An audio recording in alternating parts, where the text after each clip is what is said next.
Hello friends, welcome to my YouTube channel civil engineering by Mukesh Saini. कैसे हो आप सब लोग? बहुत बढ़िया। ठीक है, तो अपन जो कंटिन्यू स्टडी कर रहे थे, अपना सब्जेक्ट चल रहा था, वो अपन पढ़ रहे थे कंक्रीट टेक्नोलॉजी। और कंक्रीट टेक्नोलॉजी के अंदर अपन जो है सीमेंट के बारे में स्टडी कर रहे थे कि सीमेंट अपना जो है कितने टाइप्स का होता है, सीमेंट की क्या क्या प्रॉपर्टीज होती है, सीमेंट का जो है हिस्ट्रिकल बैकग्राउंड क्या है, उसके बारे में अपन ने जो है लास्ट के 3 लेक्चर्स के अंदर डिस्कस किया। अब जो है अपन जो टाइप्स ऑफ सीमेंट्स है, तो types of cements upon continue कर रहे थे और अपन ने जो है 4 टाइप्स के यानी 4 टाइप्स के सीमेंट्स अपन ने पढ़ लिए थे। अब जो है अपन ने आगे जो कंटिन्यू आपका करेंगे कि अपने जो है नेक्स्ट टाइप के सीमेंट कौन कौन से होते हैं। तो अपना जो है आज सीमेंट्स के ऊपर यानी कि सीमेंट के अंदर जो है अपना पार्ट 4th अपन पढ़ रहे हैं, यानी सीमेंट का जो पार्ट 4th पढ़ रहे हैं उसके अंदर अपना चल रहा है कि टाइप्स ऑफ सीमेंट, यानी सीमेंट आपके कितने टाइप्स के होते हैं, उनके अंदर कौन कौन से कंपाउंड्स प्रेजेंट होते हैं, क्या क्या उनकी प्रॉपर्टीज होती है, क्या क्या वर्क के अंदर वो काम आते हैं, कौन कौन से वर्क के अंदर उनको यूज़ किया जाता है। ठीक है, तो वो सारी चीज़ अपन जो है पढ़ रहे थे, अपने जो है इसके अंदर कंटिन्यूड स्टडी कर रहे थे। अब जो है आज अपन पढ़ेंगे कि 5th टाइप्स का जो आपका सीमेंट है, 5 टाइप्स का जो आपका सीमेंट है वो है सल्फेट रेजिस्टिंग पोर्टलैंड सीमेंट, जिसको अपन शॉर्ट फॉर्म में SRPC बोलते हैं, यानी कि सल्फेट रेजिस्टिंग पोर्टलैंड सीमेंट। ये SR से भी आपको लिखा हुआ मिल सकता है कहीं देखने को कि सल्फेट रेजिस्टिंग सीमेंट ओनली। ठीक है, तो ये जो है इस सीमेंट से रिलेटेड जो भी आपके इंफॉर्मेशन है, जो भी स्पेसिफिकेशंस है, जो भी इसकी प्रॉपर्टीज है, जो कहाँ पे ये जिसको अपन इसको यूज़ करते हैं, वो सारा जो है आपको इंडियन स्टैंडर्ड 12330 यानी कि जो आपका IS स्टैंडर्ड है 12330, उसके अंदर सारे जो है आपके इसके स्पेसिफिकेशंस दिए हुए हैं। ठीक है, और उसके यूजेज भी साथ में, यूजेज भी आपको इसके अंदर दिए हुए हैं। तो जो है अपन बात करते हैं कि जो सल्फेट रेजिस्टिंग पोर्टलैंड सीमेंट है ये कैसे मैन्युफैक्चरिंग किया जाता है, इसके अंदर कौन कौन से कंपाउंड अपन जो है ऐड करते हैं और कौन कौन से को जो है क्वांटिटी बढ़ाते हैं या कौन कौन से की क्वांटिटी अपन जो है रिड्यूस करते हैं, यानी कि कौन कौन से कंपाउंड्स की क्वांटिटी आपकी इंक्रीज करी जाती है, कौन कौन से कंपाउंड्स को जो अपन रिड्यूस करते हैं। तो सबसे पहले अपन देखेंगे कि ये कैसे बनाया जाता है और इसके अंदर कौन कौन सी क्वांटिटी को जो है आपका इंक्रीज किया जाता है।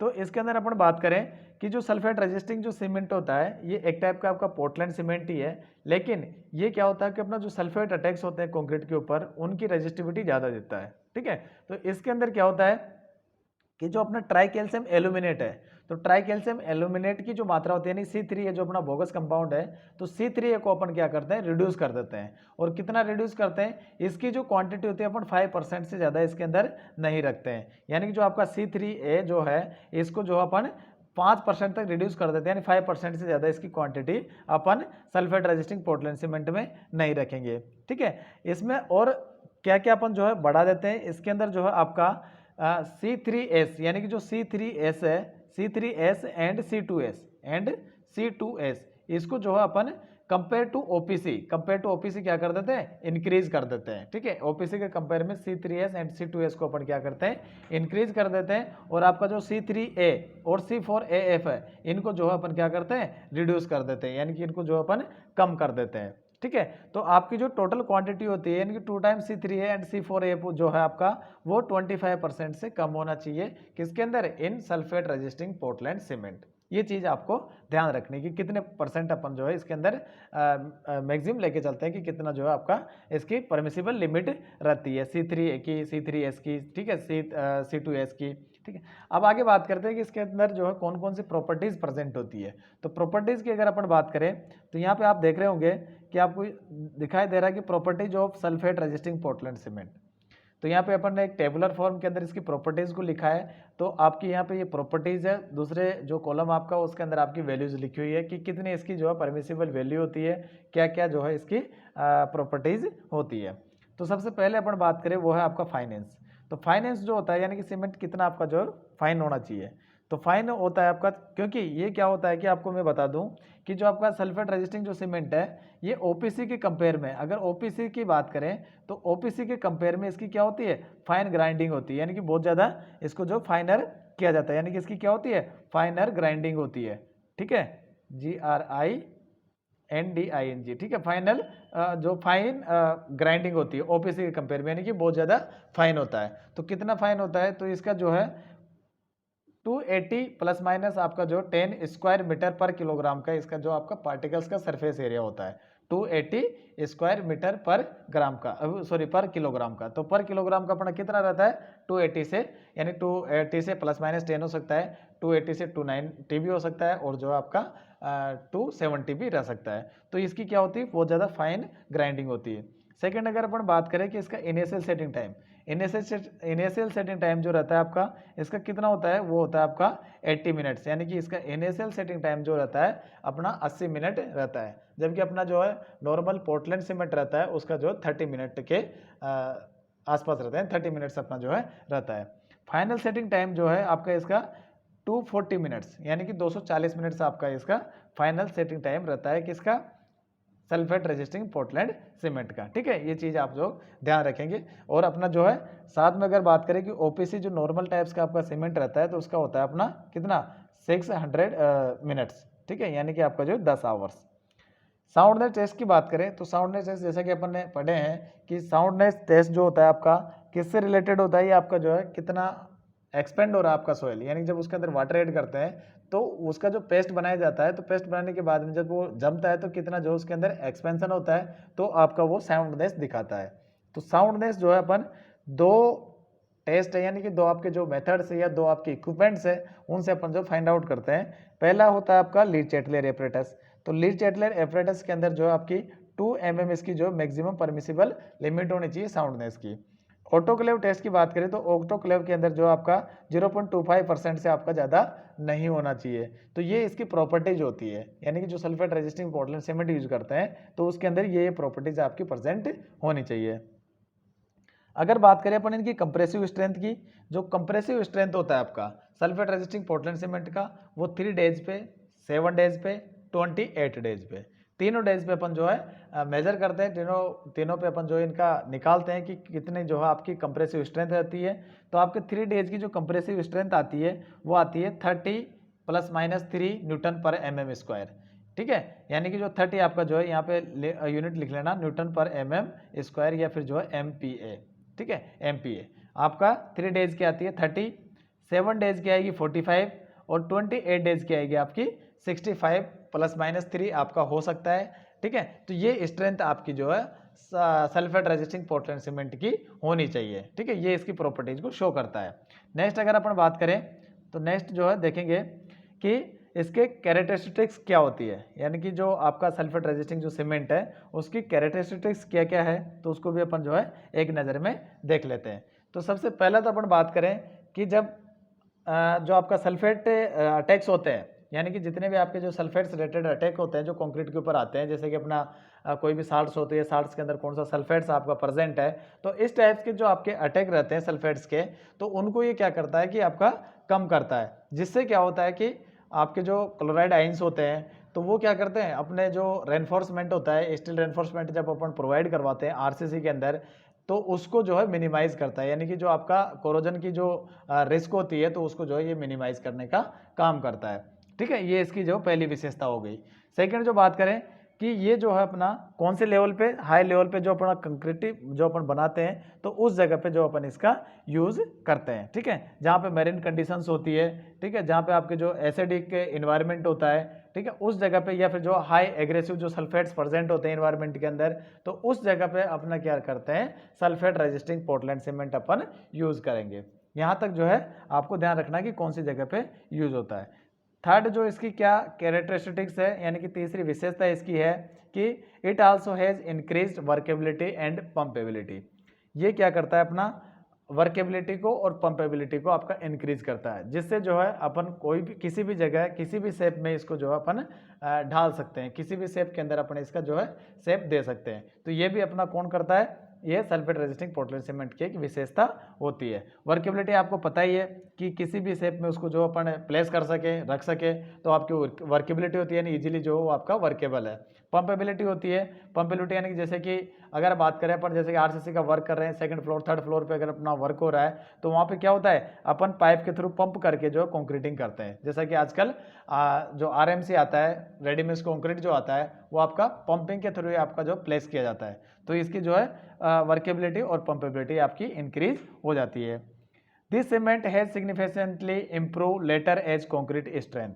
जैसा कि अपन देखते हैं कि इसका क्या होता है, फाइनल सेटिंग टाइम इसका कम है, लेकिन ये क्या करता है अपन को लॉन्ग टाइम की जो आपकी लेटर जो एज की स्ट्रेंथ होती है उसको क्या करता है, ये इम्प्रूव करता है। ठीक है, तो ये आपका इसकी विशेषता है। और इसके जो यूजेज है, और अभी जो अपन आगे जो इसका यूजेज देखेंगे कि कौन कौन सी जगह इसको यूज कर सकते हैं।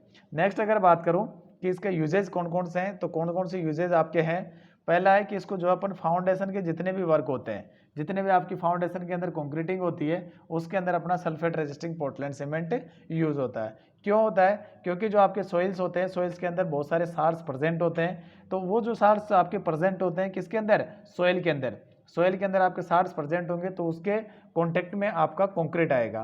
तो कॉन्क्रीट अगर आपको उनके कॉन्टेक्ट में आएगा तो उसके अंदर कौन कौन से आपके एसिडिक्स मैटर भी हो सकते हैं, उसके अंदर जो आपके जो है सल्फेट्स भी प्रेजेंट हो सकते हैं। तो इस वजह से क्या है कि अपन कौन सा सीमेंट यूज करेंगे फाउंडेशन वर्क के अंदर, वो अपन यूज करेंगे sulphate resisting Portland cement.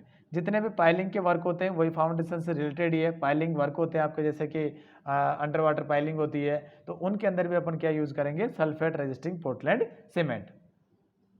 Next जो है, नेक्स्ट यूजेज की अगर अपन बात करें, वो होता है आपका कि इसके जो जब अपन यूज करते हैं तो ये क्या करता है, अपना जो कंस्ट्रक्शन जो रहता है, तो आपका सॉइल के कॉन्टेक्ट में जो आता है उसका 0.2% से 0.3% ग्राम पर लीटर तक जो है सल्फेट सार जो परसेंट होते हैं, तो उनके कॉन्टेक्ट को ये बचा देता है अपना। ठीक है, तो ये भी इसका एक यूजेज है। नेक्स्ट यूज की अगर अपन बात करें कि concrete surface subjected to alternate wetting and drying. कई बार ऐसा होता है कि जो आपके पियर्स होते हैं ब्रिजेज के, ठीक है, तो वो क्या करते हैं, अपना जो कभी आपका वेट हो जाते हैं, यानी कि जैसे कि बारिश के मौसम में आए, बारिश का मौसम में पानी आए तो भीग जाते हैं, और जैसे बारिश का मौसम खत्म हुआ, आपका जो ब्रिज है, पियर्स है, तो वो आपके जो है सूख जाते हैं। तो ऐसी कंडीशंस के लिए भी अपन क्या करते हैं, सल्फेट रेजिस्टिंग पोर्टलैंड सीमेंट का ही यूज करेंगे। नेक्स्ट यूज इसका है जो इफ्लुएंट ट्रीटमेंट प्लांट। जितने भी आपके जो इफ्लुएंट ट्रीटमेंट प्लांट होते हैं या वाटर या सीवरेज ट्रीटमेंट प्लांट होते हैं, तो उस जगह पे अपन क्या करते हैं, इसका यूज करते हैं, किसका, सल्फेट रेजिस्टिंग पोर्टलैंड सीमेंट का। जितने भी आपके जो बेसमेंट के वर्क होते हैं, बेसमेंट, तो बेसमेंट के वर्क के अंदर भी आपका जो है सल्फेट रेजिस्टिंग पोर्टलैंड सीमेंट को ही अपन यूज करेंगे। ठीक है, जो आपके सॉइल के, यानी कि अगर बात करें कि जितने भी आपके जो स्ट्रक्चर है, कि जितने भी आपके जो कंस्ट्रक्शन वर्क होते हैं जो आपके सॉइल के कांटेक्ट में आते हैं या वाटर के कांटेक्ट में आते हैं, तो उनको जो है अपन कौन सा यूज करेंगे, उसके लिए सल्फेट रेजिस्टिंग पोर्टलैंड सीमेंट अपन जो है यूज करेंगे। जितने भी आपके जो सीवरेज की जो ट्रीटमेंट जो यूनिट बनाई जाती है, तो उस जगह पे अपन क्या यूज करते हैं, उस जगह पे अपन करेंगे सल्फेट रेजिस्टिंग पोर्टलैंड सीमेंट। ठीक है, जैसा कि आप यहाँ पे देख रहे हैं, ये पाइल्स है कुछ, तो पाइल फाउंडेशंस यहाँ पे दी हुई है, तो पाइल फाउंडेशंस के अंदर अपन ने कौन सा यूज किया, वो किया है अपन ने sulphate resisting Portland cement. Next use जो है इसका कि चिमनी होती है, कूलिंग टावर्स होते हैं, वहाँ पे भी आपका इसका यूज किया जाता है। जो सी वॉल्स होती है, जहाँ पे जो ब्रेक वाटर्स या जो टेट्रापॉड्स वगैरह होते हैं, तो उस जगह पे भी अपन क्या करते हैं, सल्फेट रेजिस्टिंग पोर्टलैंड सीमेंट का यूज करते हैं। नेक्स्ट जो आपका बिल्डिंग नियर सी कोस्ट, अगर आपके जो समुद्र के किनारे कोई बिल्डिंग बनी हुई है, वहाँ पे के एनवायरनमेंट के अंदर आपका जो सल्फेट अटैक है, एसिडिक्स ऐसी कोई कंडीशंस है, तो उस जगह पे अपन क्या करेंगे, सल्फेट रेजिस्टिंग पोर्टलैंड सीमेंट का यूज करेंगे। केमिकल इंडस्ट्रीज के अंदर, वाटर स्टोरेज के अंदर, सम्स, ड्रेनेज वर्क्स, जैसे कि अपन डिस्कस कर चुके हैं, तो उनके अंदर भी अपन सल्फेट रेजिस्टिंग पोर्टलैंड सीमेंट का यूज करेंगे। 10th जो आपका है सुटेबल फॉर अंडरग्राउंड वर्क, जो आपके अंडरग्राउंड जो वर्क होते हैं, where sulphate is present in the soil and water के अंदर अगर आपका जो है सल्फेट्स प्रेजेंट है, तो उस जगह पे अपन क्या करेंगे, सल्फेट रेजिस्टिंग पोर्टलैंड सीमेंट का यूज करेंगे। ठीक है, यहाँ तक जो है आपको इसके यूजेस ध्यान रखने हैं। इसके बाद में एक ही इससे रिलेटेड ही जो है आपका एक, यानी सल्फेट रेजिस्टिंग के बाद में एक इसका मॉडिफाइड वर्जन आया, वो है आपका super sulphate resisting cement, SULPHAT sulphate, super sulphate resisting Portland cement. तो ये सुपर सल्फेट रेजिस्टिंग जो सीमेंट था ऐसा ही था, लेकिन इसको क्या किया कि इसको बनाने के लिए अपन ने, यानी जब इसकी मैन्युफैक्चरिंग करी, तो उसके अंदर अपन ने क्या किया, 80 से 85% तक अपन ने क्या किया, स्लैग यूज किया, और उसके बाद में जो स्लैग और जो है 10 to 15% अपन ने जिप्सम का यूज किया, जिप्सम। ठीक है, जिप्सम का यूज़ करके, और लगभग जो आपका ओपीसी था, ओपीसी की क्वांटिटी यानी कि ओपीसी की क्वांटिटी लगभग अपन इसके अंदर 5% रखी। तो इनको जो यानी कि जो आपके ये कंपाउंड्स है, इनको जब मिक्स किया, मिक्स करने के बाद में इनकी जो फाइन ग्राइंडिंग करके अपन ने जो है super sulphate resisting Portland cement manufacture किया। तो ये भी आपको ध्यान रखना है कि सल्फेट रेजिस्टिंग और जो है सुपर सल्फेट रेजिस्टिंग सीमेंट। ठीक है, नेक्स्ट टाइप का अपना सीमेंट है वो है आपका हाइड्रोफोबिक पोर्टलैंड सीमेंट। हाइड्रोफोबिक, जैसा कि आप दोनों वर्ड्स हैं आपके अलग अलग है कि हाइड्रो का मीन्स आपका वाटर होता है, ठीक है, और दूसरा है आपका वो है फोबिक। फोबिक मीन्स मतलब आपका वाटर के अगेंस्ट जो वर्क करे, यानी कि जो वाटर के कॉन्टैक्ट में आने से बचे, वो आपका हाइड्रोफोबिक सीमेंट होता है। ठीक है, यानी कि वो वाटर के कॉन्टैक्ट में जैसे वाटर उसके पास आएगा तो वो क्या करता है, उसके ऊपर एक लेयर सी बना देता है। तो लेयर से बना देगा, यानी कि एक फिल्म बहुत थिन लेयर बना देता है, तो वो क्या करता है कि जल्दी से वाटर के कांटेक्ट में नहीं आता है। ठीक है, तो इस तरह की सीमेंट जो होती है अपनी, उसको क्या बोलते हैं अपन, वो होती है अपनी हाइड्रोफोबिक पोर्टलैंड सीमेंट, जिसको HPC बोलते हैं। और इसका जो स्पेसिफिकेशंस, यूजेज, कैरेक्टरिस्टिक्स जो इसकी दी हुई है वो IS 8043 के अंदर जो है डिस्कस किया हुआ है। तो हाइड्रोफोबिक जो पोर्टलैंड सीमेंट होता है, इसके अंदर का जब अपन बनाते तो है, इसके साथ साथ जो है इसको ऐसी जगह पे यूज करते हैं जहाँ पे अपन का क्या होता है कि लंबे टाइम तक अगर सीमेंट को स्टोर करके रखना पड़ा, जहाँ पे जो है आपका कोई कंस्ट्रक्शन वर्क चल रहा है, जहाँ पे दूर दराज के इलाके में, तो उस जगह सीमेंट को क्या करते हैं अपन बल्क में मंगवा लेते हैं, और जो वो आपका महीने 1.5 महीने तक वर्किंग करता रहता है। तो ऐसी जगह के लिए अपन क्या करते हैं कि हाइड्रोफोबिक सीमेंट का यूज करते हैं। तो इस टाइप्स की जो सीमेंट होती है, इसकी जो है मैन्युफैक्चरिंग में मैं आपको बता दूं, जो आपका ओपीसी जो होता है, यानी कि जब ओपीसी की अगर अपन बात करते हैं, तो ओपीसी के जब क्लिंकर जो होते हैं, यानी कि जो ओपीसी के जो क्लिंकर्स जो होते हैं, उनको जब अपन पीसते हैं, यानी कि उनकी जो ग्राइंडिंग करते हैं, तो उस टाइम जो है क्लिंकर के जो वेट, जो जितना क्लिंकर का जो वेट है, तो उसके वेट का 0.1% से 0.1% से 0.4% तक 0.4% तक अपन क्या करते हैं, एक तो ऑयलिक एसिड, ठीक है, ऑयलिक, या फिर जो आपका स्टार्च होता है तो स्टार्क, या फिर जो होता है आपका बोरिक एसिड, ठीक है, बोरिक एसिड, ये क्या करते हैं, बोरिक एसिड को अपन मिक्स कर देते हैं। तो ये क्या करते हैं, तो ये पार्टिकल्स जो आपके सीमेंट के जो पार्टिकल्स होते हैं, उसके चारों तरफ ये क्या करते हैं, वाटर रिपेलेंट थिन लेयर बनाते हैं। ठीक है, बहुत ही जो बारीक लेयर बनाते हैं, जो वाटर के अगेंस्ट जो आपके सीमेंट को बचा के रखती है। तो इस तरीके की जो सीमेंट होती है, यानी कि जो वाटर होता है, तो वाटर को जल्दी से कॉन्टेक्ट में नहीं आने देती है। तो इस तरीके की जो सीमेंट होती है वो आपकी कौन सी होती है, हाइड्रोफोबिक पोर्टलैंड सीमेंट। यानी कि इसके अंदर ओपीसी सीमेंट को पीसते टाइम 0.1% से 0.4% तक ओलिक, स्टार्क या फिर जो बोरिक एसिड आपका जो मिक्स कर दिया जाता है। तो इस टाइप की जो सीमेंट बनती है उसको बोलते हैं अपन हाइड्रोफोबिक सीमेंट। इसकी जो कुछ प्रॉपर्टीज है, तो प्रॉपर्टीज के ऊपर अपन जो है एक नज़र देख लेते हैं कि जो आपकी प्रॉपर्टीज होती है हाइड्रोफोबिक सीमेंट की, वो क्या क्या है। इसका फाइनेंस जो होता है वो 350 मीटर स्क्वायर पर किलोग्राम होता है। सबसे पहला तो आपको ये ध्यान रखना है। इनिशियल सेटिंग टाइम ओपीसी के बराबर ही होता है, यानी 30 मिनट्स आपका इनिशियल सेटिंग टाइम, और फाइनल सेटिंग टाइम वो आपका सेम एज ओपीसी 600 मिनट्स। ठीक है, साउंडनेस की बात करें तो साउंडनेस आपका जो है 10 mm, यानी ली चैटलर से अगर अपन फाइंड आउट करें तो आपका 10 mm हो सकता है मैक्सिमम, और जो आपका ऑटोक्लेव से अगर अपन निकालते हैं तो आपका 0.8% से ज़्यादा नहीं आना चाहिए साउंडनेस। किसका, वो आपका हाइड्रोफोबिक सीमेंट का, HPC का। ठीक है, कंप्रेसिव स्ट्रेंथ की अगर अपन बात करें तो 3 डेज की, 7 डेज की और 28 डेज की, तीनों की जो अपन निकालते हैं कि 16 जो 3 डेज की आपकी आती है 16 MPa, ठीक है, न्यूटन पर mm स्क्वायर। 7 डेज की अगर अपन बात करें वो आती है आपकी 22 MPa, और 28 डेज की जो आपकी स्ट्रेंथ आती है, इसकी जो कंप्रेसिव स्ट्रेंथ वो आपकी होती है 30 MPa। कौन से सीमेंट की, हाइड्रोफोबिक पोर्टलैंड सीमेंट की, यानी कि HPC की। और वाटर एब्जॉर्प्शन की बात करें तो ये कितना वाटर एब्जॉर्ब करता है, ये करता है 0.3% से 1% तक वाटर एब्जॉर्प्शन इसकी जो है कैपेसिटी रहती है। ये होती है कुछ इसकी इंपॉर्टेंट प्रॉपर्टीज। नेक्स्ट अपन बात करें कि जो है इसके क्या क्या यूजेज है। तो यूजेज की अगर अपन बात करें तो यूजेज कहाँ पे होंगे, जहाँ पे अपन को क्या होगा कि जो वेट क्लाइमेट कंडीशन होती है, या फिर जो है लॉन्गर पीरियड तक अपन को जो है सीमेंट को रखना होता है, तो उस जगह पे अपन क्या करते हैं, HPC का यूज करेंगे। ठीक है, तो इसका फर्स्ट यूजेज की बात करें वो है आपका usage in longer storage period and extremely wet climate condition, उस जगह पे अपन इसका यूज करेंगे। Majorly used in tunnel construction, जहाँ पे जो है आपको पता है कि टनल के अंदर हमेशा नमी रहती है, उसके अंदर जो है आपका ये दो यानी कि जल्दी से अपने जो है वाटर के कॉन्टेक्ट में नहीं आता है, तो उस जगह पे भी अपन क्या करेंगे, हाइड्रोफोबिक सीमेंट का यूज करेंगे। अंडरग्राउंड रिपेयर्स जो होती है, ठीक है, तो उस जगह पे अपन इनका यूज करेंगे। तीसरा जो है आपका वो है कि these cements are used in construction of dams, dam construction के लिए, स्पिलवे कंस्ट्रक्शन के लिए, और अंडर वाटर कंस्ट्रक्शन जितने भी होते हैं आपके, जहाँ पे जो है ऐसी कोई प्रॉब्लम होती है तो उस जगह पे अपन हाइड्रोफोबिक सीमेंट्स का यूज करते हैं। स्पिलवे वो होते हैं, यहाँ पे जो स्पिलवे आपको बता दूं, जो भी आपके डैम्स होते हैं, डैम्स का जो ओवरफ्लो होकर जो वाटर निकलता है तो उसको बाहर निकालने के लिए जो बनाए जाते हैं उनको जो अपन स्पिलवे बोलते हैं। फोर्थ जो आपका used in the structure that are expose to rain और रेन पडिंग, जहाँ पे अपना जो स्ट्रक्चर कोई ऐसा स्ट्रक्चर है जहाँ से जो है अपन को यानी कि रेन के कांटेक्ट में या जो है जल्दी से नहीं आना चाहिए, तो उस जगह पे भी अपन क्या करते हैं, इसका यूज करते हैं। जैसे कि आपका ग्रीन रूफ हो गया, ठीक है, अदर काइंड्स ऑफ रूफ हो गए, पार्किंग स्ट्रक्चर हो गए, प्लाजाज हो गए, तो इस जगह पे भी अपन क्या करते हैं, हाइड्रोफोबिक सीमेंट का यूज करते हैं। ठीक है, ये यहाँ पे दिख रहा होगा आपको हाइड्रोफोबिक सीमेंट फिगर के अंदर कि ये क्या करता है, ऐसे वाटर जो है यानी कि जो सीमेंट होता है तो अपने चारों तरफ एक थिन लेयर बना देता है, तो वाटर ऐसे जो आपका बबल्स के रूप में यानी ड्रॉप्स के रूप में आपके जो है ऊपर ही तैरता रहता है।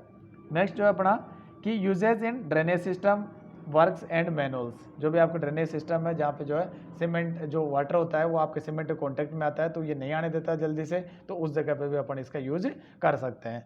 Use in water treatment plant, dams और रिटेनिंग वॉल्स, उस जगह पे यूज कर सकते हैं। It can fix leak pipes and basement without having to stop the leakage, तो उस जगह पे भी अपन जो है इसका यूज कर सकते हैं, किसका, हाइड्रोफोबिक सीमेंट का।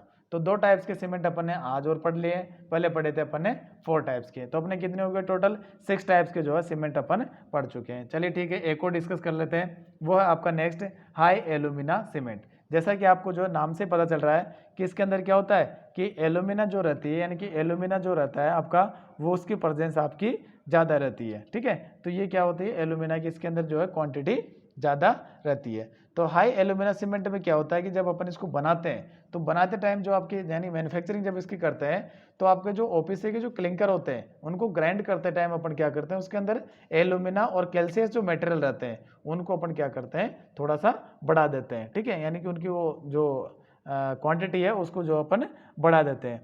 तो इस टाइप्स का जो सीमेंट आपका बनता है वो आपका कौन सा होता है, वो होता है आपका हाई एल्यूमिना सीमेंट। ठीक है, अगर बात करें कि इसकी हिस्ट्री क्या है तो हाई एल्यूमिना सीमेंट यहाँ पे आपको बता दूं, सबसे पहले 1925 के अंदर लाफार्ज ने बनाया था, यानी उस कंपनी का नाम था लाफार्ज। जैसा कि आप देखते हो ना लाफार्ज के सीमेंट आ रहे हैं, लाफार्ज के जो आरएमसी आ रहे हैं, रेडीमिक्स कंक्रीट आ रही है। ठीक है, तो लाफार्ज कंपनी ने सबसे पहले बनाया था कौन सा, हाई एल्यूमिना सीमेंट, कब, 1925 के अंदर। किस जगह पे, यूनाइटेड किंगडम यानी कि ब्रिटेन या इंग्लैंड के अंदर जो है सबसे पहला ये सीमेंट बना था। ठीक है, तो ये जो सीमेंट है ये केमिकल अटैक्स के जो होते हैं आपके, तो उसको जो बेस्ट रेजिस्टिविटी इनकी पाई गई और धीरे धीरे जो इनका मेरीन कंस्ट्रक्शन के अंदर वगैरह इनका यूज होने लग गए, यानी कि जहाँ पे जो मेरीन कंस्ट्रक्शन होते हैं तो उस जगह पे जो है आपका यूज होने लग गया कौन सा, हाई एल्यूमिना सीमेंट। सेकंड जो है इसके अंदर एक प्रॉपर्टी और पाई कि ये क्या होता है कि जल्दी अपना जो है स्ट्रेंथ गेन कर लेता है, यानी कि रैपिड स्ट्रेंथ गेन करने की क्वांटिटी इसके अंदर रहती है, तो वो इसके अंदर पाई गई, तो इस वजह से भी जो है इसका यूजेज आपका बढ़ता गया हाई एल्यूमिना सीमेंट का। ठीक है, इसका जो है बात करें अपन कि जो, ठीक है, तो अब इसके बाद में जो है इसकी जो यानी कि स्ट्रेंथ तो ले लेता है, यानी कि जो है आपका ये मैक्सिमम से मैक्सिमम जो आपका है 5 आवर्स के अंदर इसका जो है फाइनल सेटिंग टाइम कंप्लीट हो जाता है। 5 आवर्स के अंदर जो है आपका फाइनल जो है सेटिंग टाइम इसका होता है। इनिशियल सेटिंग टाइम आपका जो 4 आवर्स के आसपास इसका रहता है, यानी कि 1 घंटे के अंदर जो है ये प्रॉपरली अपना जो है स्ट्रेंथ ले लेता है। ठीक है, तो अब नेक्स्ट बात करें कि इसके अंदर क्या क्या कंपोजिशन प्रेजेंट होते हैं, तो आपका सिलिका होगा, वो होगा आपका 3 to 8%, एल्यूमिना आपका 37 to 41%, यानी कि सबसे ज़्यादा इसके अंदर किसकी प्रेजेंस होती है, वो होती है आपकी एल्यूमिना, तभी तो इसको जो हाई एल्यूमिना सीमेंट बोलते हैं, क्योंकि इसके अंदर एल्यूमिना की प्रेजेंस आपकी जो है ज़्यादा रहती है। सेकंड पे आपका कैल्शियस जो मटेरियल है वो आपका कौन सा है, वो आपका लाइम, तो लाइम की जो प्रेजेंस होती है आपकी वो इसके अंदर रहती है 36 to 40%। Iron oxide 9 to 10%, titanium 1.5% से 2%, 1.5 to 2%, मैग्नीशियम आपका 1% प्रेजेंट रहेगा, और इनसोल्युबल जितने भी जो आपके रेजिड्यूज होते हैं वो आपके जो 1% इसके अंदर प्रेजेंट होते हैं, किसके अंदर, आपका हाई एल्यूमिना सीमेंट्स के अंदर। इसका जो इंडियन स्टैंडर्ड कोड मैंने आपको बताया था, यहाँ पे देख सकते हैं आप कि IS 6452 जितने भी जो इसके स्पेसिफिकेशंस, कैरेक्टरिस्टिक्स और इसके जो कंपोजिशन आपके दिए हुए हैं वो आपके IS 1462 के अंदर दिए हुए हैं। ठीक है, ये भी आप लोगों को ध्यान रखना है। नेक्स्ट बात करें कि इसकी कैरेक्टरिस्टिक्स क्या होती है, कि ये क्या करता है कि केमिकल्स जो अटैक होते हैं उनकी रेजिस्टिविटी इसकी अच्छी रहती है, pH वैल्यू इसकी लो होती है। ठीक है, ये आपको ध्यान रखना है। High resistant to chemical corrosion, chemical की कोरोजन, केमिकल की वजह से जो कोरोजन होता है उसकी रेजिस्टिविटी यानी कि उसको जो रेजिस्टेंट करता है बहुत ज़्यादा हाई लेवल पे। ठीक है, जिससे क्या होता है कि अपने जो अंडर वाटर जो पाइप कंस्ट्रक्शन होते हैं, वाटर पाइप्स होते हैं, सीवेज पाइप्स होते हैं, फैक्ट्री ड्रेनेज होती है, कोस्टल कंस्ट्रक्शन होते हैं, फैक्ट्री जो चिमनीज होती है, तो इस तरह की जगह पे अपन क्या करते हैं, हाई एल्यूमिना सीमेंट का यूज़ करते हैं। नेक्स्ट बात करूँ कि इसका जो रिफ्रैक्टिव जो इंडेक्स होता है वो अदर सीमेंट से हाई रहता है। ठीक है, इसकी ड्यूरेबिलिटी जो रहती है, यानी कि ड्यूरेबिलिटी की अगर मैं बात करूं तो आपका जो सल्फ्यूरिक एसिड के अगेंस्ट इसकी ड्यूरेबिलिटी हाई रहती है अदर सीमेंट के कंपेयर में। ठीक है, जो आपका OPC रहता है। उसके बाद में बात करें कि हार्डनिंग जो प्रॉपर्टी रहती है सीमेंट की वो क्या फास्ट है। जैसा कि मैंने आपको बताया, इनिशियल सेटिंग टाइम इसका जो 4 आवर्स और फाइनल सेटिंग टाइम जो इसका है 5 आवर्स, यानी 4 आवर्स और 5 आवर्स, यानी कि 1 घंटे के भीतर आपका जो ये स्ट्रेंथ ले लेता, जम जाता है। ठीक है, यूज़ इसका कहाँ करेंगे, तो जहाँ पे अपन देख सकते हैं क्या है, एल्यूमिना सीमेंट जो होगा आपका, जहाँ पे अपन को रैपिड हार्डनिंग करनी हो, ठीक है, स्ट्रेंथ जल्दी आना हो, तो इसका जो वाइडली यूज अपना मेरिन कंस्ट्रक्शन के अंदर होता है सबसे ज़्यादा यूज। ठीक है, एंड सीवर इंफ्रास्ट्रक्चर, जो सीवरेज के जो आपके इंफ्रास्ट्रक्चर बनते हैं उसके अंदर भी अपन क्या करते हैं, हाई एल्यूमिना सीमेंट का यूज करते हैं। रिफ्रैक्टरी जो कंक्रीट्स होती है, जहाँ पे क्या करता है अपन को हाई जो स्ट्रेंथ ज़्यादा रिक्वायरमेंट होती है, तो उस जगह पे अपन हाई एल्यूमिना सीमेंट का यूज करते हैं। ठीक है, जहाँ पे जो अपना टेम्परेचर हाई रहता है तो ऐसी जगह पे अपन क्या करते हैं, हाई एल्यूमिना सीमेंट का यूज करेंगे। ठीक है, तो आज की क्लास में जो अपन यहीं तक पढ़ेंगे। नेक्स्ट क्लास के अंदर यानी कि सीमेंट पार्ट 5th सीमेंट का जो है आपका कौन सा पार्ट 5th के अंदर जो है बाकी रिमेनिंग टाइप्स के जो आपके सीमेंट्स बचे हैं उनको अपन जो है डिस्कस करेंगे। यानी कि आने वाली जो क्लासेस रहेगी आपकी, अभी वो आपका सीमेंट्स के टाइप्स होगी। सीमेंट्स के टाइप्स के बाद में अपन जो सीमेंट के टेस्ट पढ़ेंगे, टेस्ट के बाद में जो है अपन आगे कंटिन्यू, यानी सीमेंट अपन पढ़ रहे थे कंक्रीट के अंदर, जैसा कि मैंने आपको बताया था कि कंक्रीट अपन जब स्टार्टिंग क्लास पढ़ी थी और नहीं पढ़ी हो, ठीक है, तो जो आप civil engineering by Mukesh Saini जो आप अपना यूट्यूब चैनल है उसके अंदर प्लेलिस्ट बनी हुई है कंक्रीट टेक्नोलॉजी के नाम से, तो कंक्रीट टेक्नोलॉजी की प्लेलिस्ट के अंदर जाके आप जो है उसको पढ़ सकते हैं, या फिर जो मैं लिंक आपको डिस्क्रिप्शन बॉक्स के अंदर प्रोवाइड करवा दूंगा, तो डिस्क्रिप्शन बॉक्स के अंदर जाके आप जो है लिंक पे जाके पढ़ सकते हैं। तो अपना जो कंक्रीट होता है, तो कंक्रीट अपना क्या रहता है, सीमेंट, सैंड और एग्रीगेट प्लस वाटर से मिलकर बनता है। ठीक है, तो सीमेंट के बारे में भी अपन पढ़ रहे हैं, फिर उसके बाद में सैंड के बारे में डिस्कस करेंगे, फिर उसके बाद में जो अपन एग्रीगेट के बारे में डिस्कस करेंगे, उसके बाद में अपन वाटर के बारे में डिस्कस करेंगे। ठीक है, फिर इसकी जो प्लेसिंग यानी कि पहले तो इसकी मैन्युफैक्चरिंग, ठीक है, इसकी बेचिंग, वो सारी चीज़ों अपन बिल्कुल डीप से अपन स्टडी करने वाले हैं। ठीक है, तो आज ही क्लास को अपन जो है यहीं एंड करेंगे। अगर आपको जो क्लास अच्छी लगी हो, आपको जो कंटेंट यहाँ पे बेटर मिला हो, ठीक है, तो वो आप जो है ध्यान रखें, और उसके साथ साथ जो है क्लास को अपना जो ये सेशन है इसको शेयर करें। ठीक है, और चैनल को सब्सक्राइब करके बेल आइकन जरूर दबाएं, ताकि जो है कोई भी वीडियो यहाँ से आपका जैसे ही लाइव होता है या आपका जो अपडेट होता है या अपलोड करता हूँ मैं, तो वो जो है आपको तुरंत उसका नोटिफिकेशन पहुँच जाए और आप जो उस क्लास को कंटिन्यू रखें। ठीक है, तो आज की क्लास में अपन इतना ही पढ़ेंगे। Thank you so much. Thank you. जय हिंद, वंदे मातरम।